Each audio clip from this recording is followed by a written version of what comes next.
अब स्कूलों में छात्रों को गधा, बैल या मंदबुद्धि कहने वाले शिक्षकों पर होगी सख्त कार्रवाई।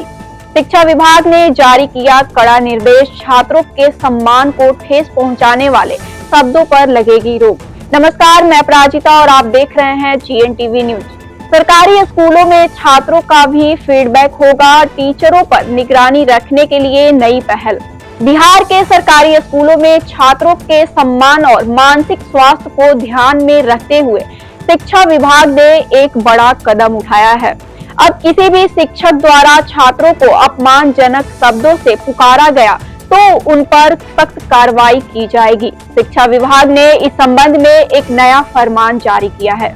जी हां, अब स्कूलों में छात्रों को गधा, बैल या मंदबुद्धि जैसे शब्द कहने पर पूरी तरह से प्रतिबंध लगाया गया है। इसके साथ ही छात्रों के नामों का मजाक उड़ाना या उन्हें तोड़ मरोड़ कर पुकारना भी अब बर्दाश्त नहीं किया जाएगा।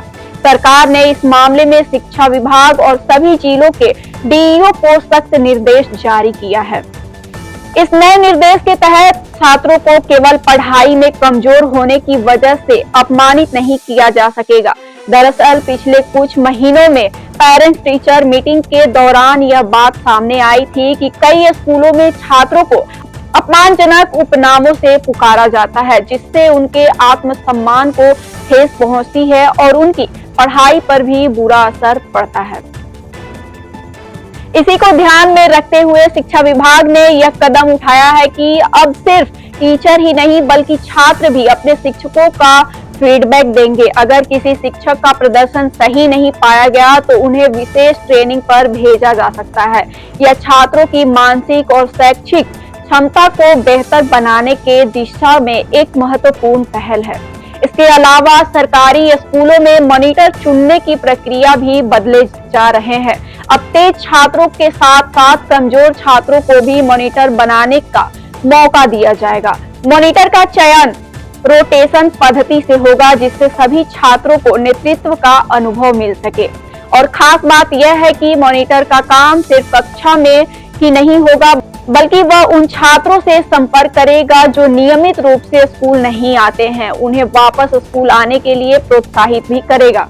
इस फैसले से छात्रों की पढ़ाई में बेहतर माहौल बनेगा और स्कूलों में एक स्वस्थ वातावरण तैयार होगा।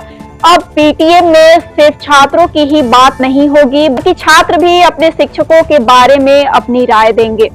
बच्चों के फीडबैक के आधार पर स्कूलों की व्यवस्थाओं में भी सुधार लाने की कोशिश की जाएगी। यह नया निर्णय शिक्षा के क्षेत्र में एक महत्वपूर्ण बदलाव लेकर आएगा, जिसमें छात्रों का आत्मविश्वास और शैक्षणिक प्रदर्शन बेहतर होगा। यह कदम बिहार सरकार की एक महत्वपूर्ण पहल है, जो बच्चों के मानसिक और भावनात्मक स्वास्थ्य को ध्यान में रखकर उठाया गया है। उम्मीद है कि स्कूलों में सकारात्मक बदलाव देखने को मिलेगा। धन्यवाद। ऐसे ही खास जानकारियों के लिए बने रहिए हमारे साथ और देखते रहिए GNTV न्यूज।